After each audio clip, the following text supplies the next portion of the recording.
எல்லோருக்கும் வணக்கம். இன்னைக்கு நம்ம எல்லாருக்குமே ரொம்ப பிடிச்ச ஆர்கனைசேஷன் வீடியோ தான் பார்க்க போறோம்.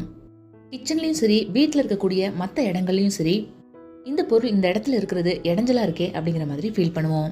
எங்க வீட்டில் அந்த மாதிரி ஃபீல் பண்ண சில விஷயங்களுக்காக வீட்டில் சில விஷயங்களை ஆர்கனைஸ் பண்ணியிருக்கேன். எந்தெந்த விஷயங்களை சரி பண்றதுக்கு என்னென்ன ஆர்கனைசிங் மெத்தட் ஃபாலோ பண்ணியிருக்கேன் அப்படிங்கிறது தான் இன்னைக்கு வீடியோவில் பார்க்க போறோம். This is Joy and welcome to Taste with Joy.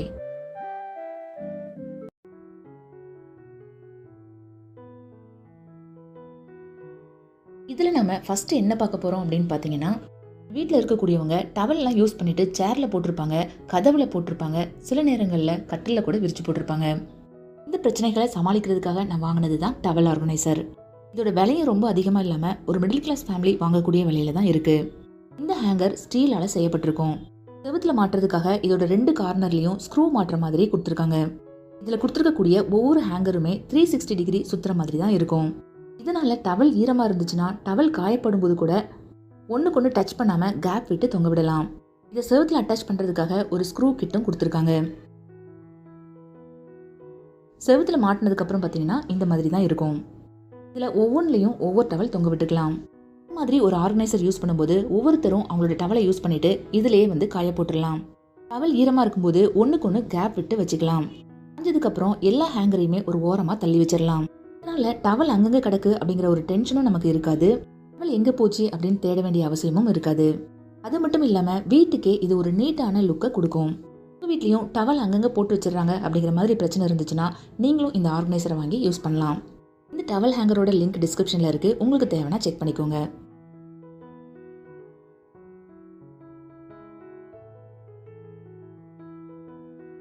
ரெண்டாவதாக நம்ம என்ன பார்க்க போகிறோம்னு பார்த்தீங்கன்னா, வாட்டர் பாட்டில் அரேஞ்ச் பண்ணி வைக்கும்போது ஒன்றுக்கு மேலே ஒன்று வச்சுருப்போம். வாட்டர் பாட்டிலை தனித்தனியாக வைக்கும்போது நமக்கு நிறைய இடம் தேவைப்படும். ஒன்றுக்கு மேலே ஒன்று வைக்கும்போது இடைஞ்சலாகவும் இருக்கும், பார்க்குறதுக்கும் மெஸ்ஸியாக இருக்கும். இதை சால்வ் பண்ணுறதுக்காக நான் வாங்கின ஆர்கனைசர் தான் அண்டர் ஷெல்ஃப் பேஸ்கெட். இந்த பேஸ்கெட்டில் இந்த மாதிரி 2 ஹூக் கொடுத்துருக்கறதுனால அதை வச்சு ஷெல்ஃபுக்கு அடியில் மாட்டி வைக்கலாம். இந்த ப்ராடக்ட்டை பொறுத்த வரைக்கும் ஒயிட் கலர்லையும் கிடைக்குது, பிளாக் கலர்லையும் கிடைக்குது. வீட்டில் இருக்கக்கூடிய சில ஷெல்ஃபில் பார்த்தீங்கன்னா ஃபர்ஸ்ட் ஷெல்ஃபுக்கும் செகண்ட் ஷெல்ஃபுக்கும் இடையில நிறைய கேப் இருக்கும். அந்த மாதிரி இடத்துல இந்த பேஸ்கெட்டை மாட்டி நம்ம யூஸ் பண்ணிக்க முடியும். இதில் நம்ம 4 பாட்டில் வரைக்கும் ஸ்டோர் பண்ணி வைக்கலாம். வாட்டர் பாட்டில் அரேஞ்ச் பண்ணி வைக்கிறதுக்கு இது ஒரு சூப்பரான ஐடியாவாக இருக்கும்.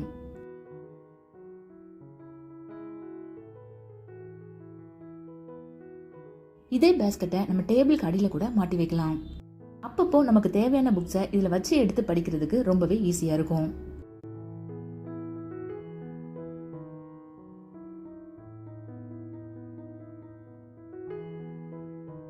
அடுத்ததா நம்ம ரேரா யூஸ் பண்ணக்கூடிய கிராக்கரி, கிளாஸ் போன்ற பொருட்களை கூட இந்த பேஸ்கெட்ல ஸ்டோர் பண்ணி வைக்கலாம். ஷெல்ஃப் குறைவா இருக்கக்கூடிய வீட்டில் இந்த பேஸ்கெட் ரொம்பவே யூஸ்ஃபுல்லா இருக்கும். இந்த பேஸ்கெட்டோட லிங்க்கும் டிஸ்கிரிப்ஷன்ல இருக்கு. உங்களுக்கு வேணும்னா செக் பண்ணி பாருங்க.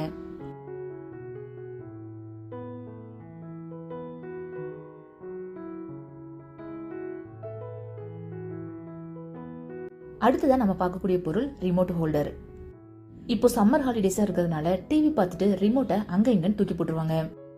ரிமோட்டை ஸ்டோர் பண்ணி வைக்கிறதுக்கு இந்த ஆர்கனைசரை நம்ம யூஸ் பண்ணலாம். இந்த பாக்ஸுக்கு பின்னாடி இருக்கக்கூடிய இந்த ஸ்டிக்கரை கிழிச்சு எடுத்துட்டு டைரக்டா வால்ல மாட்டி வச்சிடலாம். ரிமோட் மொபைல்லாம் தாங்கக்கூடிய அளவுக்கு ஸ்ட்ராங்கா தான் இருக்கு. டிவி பக்கத்திலேயே இந்த மாதிரி ஒரு ஆர்கனைசரை மாட்டி வைக்கும்போது டிவியை பார்த்துட்டு ரிமோட்டை இதுக்குள்ளேயே வச்சிருவாங்க. இந்த மாதிரி பண்ணும்போது ரிமோட்டும் நமக்கு மிஸ் ஆகாது, வீடும் பார்க்கறதுக்கு நீட்டா இருக்கும்.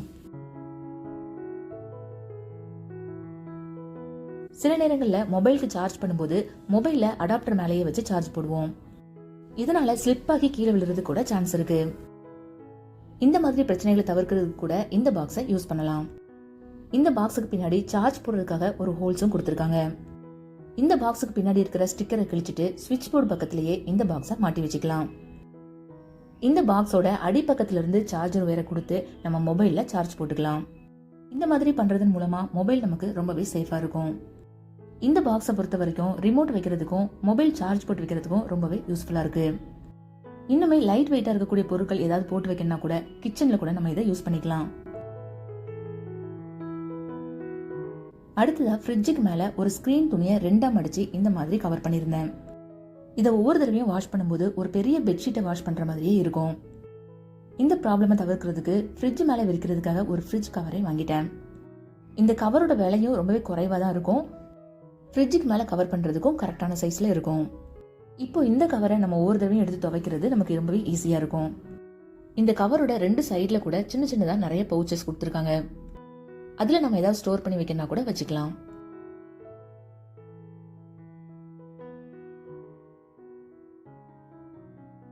அடுத்தது நம்ம என்ன பார்க்க போறோம்னு பார்த்தீங்கன்னா, ஃப்ரிட்ஜ் மேலே வைக்கக்கூடிய ஃப்ரூட் பாக்ஸ்.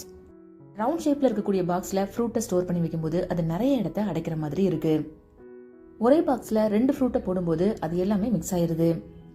இந்த மாதிரி ப்ராப்ளத்தை தவிர்க்கிறதுக்கு ரெக்டாங்குலர் இல்லை ஸ்கொயர் ஷேப்பில் நம்ம பாக்ஸை யூஸ் பண்ணலாம். இந்த மாதிரி ரெக்டாங்கிள் ஷேப்பில் இருக்கக்கூடிய பாக்ஸை யூஸ் பண்ணும்போது அதுக்குள்ள 2 சின்ன பாக்ஸை வச்சு 2 கம்பார்ட்மெண்ட்டாக யூஸ் பண்ணலாம். இதனால ஃப்ரூட்ஸ்லாம் ஒன்றுக்கு ஒன்று மிக்ஸ் ஆகாமல் பார்த்துக்கலாம். இதில் ஒரு பாக்ஸில் பெரிய நெல்லிக்காவும் இன்னொரு பாக்ஸில் கிரேப்ஸும் ஸ்டோர் பண்ணி வைக்கிறேன். இந்த மாதிரி ஸ்டோர் பண்ணி வச்சோம்னா பார்க்கறதுக்கும் நீட்டாக இருக்கும், நம்ம எடுத்து யூஸ் பண்ணுறதுக்கும் வசதியாக இருக்கும்.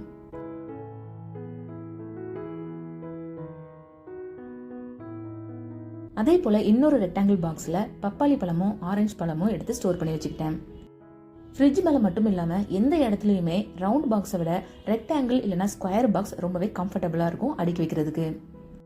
எப்போ ஸ்டோரேஜ் பாக்ஸ் வாங்கினாலும் அது ரவுண்டாக இருக்கிறத விட பாக்ஸ் ஷேப்பில் இருந்துச்சுன்னா அரேஞ்ச் பண்ணுறதுக்கு வசதியாக இருக்கும்.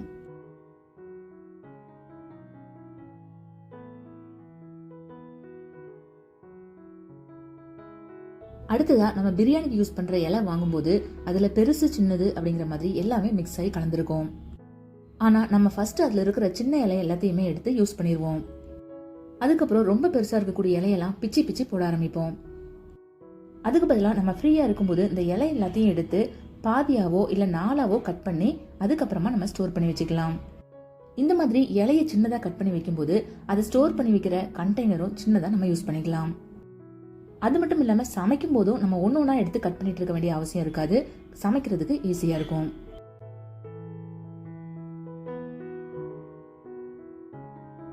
எப்பவுமே நாம வீட்டை நீட்டா வச்சுக்கிறதோடு மட்டும் இல்லாம வீட்டுல இருக்கக்கூடிய பொருட்களுக்கு ஏத்த மாதிரி வீட்டை ஆர்கனைஸ்டா வச்சுக்கிறதும் ரொம்ப முக்கியம். நம்ம வீட்டுல இருக்கக்கூடிய ஒவ்வொரு பொருளுக்கும் ஏத்த மாதிரி ஆர்கனைசரோ இல்ல ஸ்டோரேஜ் பாக்ஸஸோ வாங்கி யூஸ் பண்ணும்போது வீடே பாக்குறதுக்கு வேற லெவல்ல இருக்கும். இந்த வீடியோ கண்டிப்பா உங்களுக்கு யூஸ்ஃபுல்லா இருக்கும்னு நினைக்கிறேன். யூஸ்ஃபுல்லா இருந்துச்சுன்னா மறக்காம ஒரு லைக் கொடுத்துருங்க. இன்ஸ்டாகிராம்ல நீங்க என்ன பர்சனலா ஃபாலோ பண்ணணும்னு நினைச்சீங்கன்னா joy_jesslyn அப்படிங்கிற ஐடியில ஃபாலோ பண்ணலாம். ஃபேஸ்புக்ல joy_djss அப்படிங்கிற ஐடியிலையும் ஃபாலோ பண்ணலாம். இன்னொரு இன்ட்ரெஸ்டிங்கான வீடியோல மீட் பண்ணலாம்.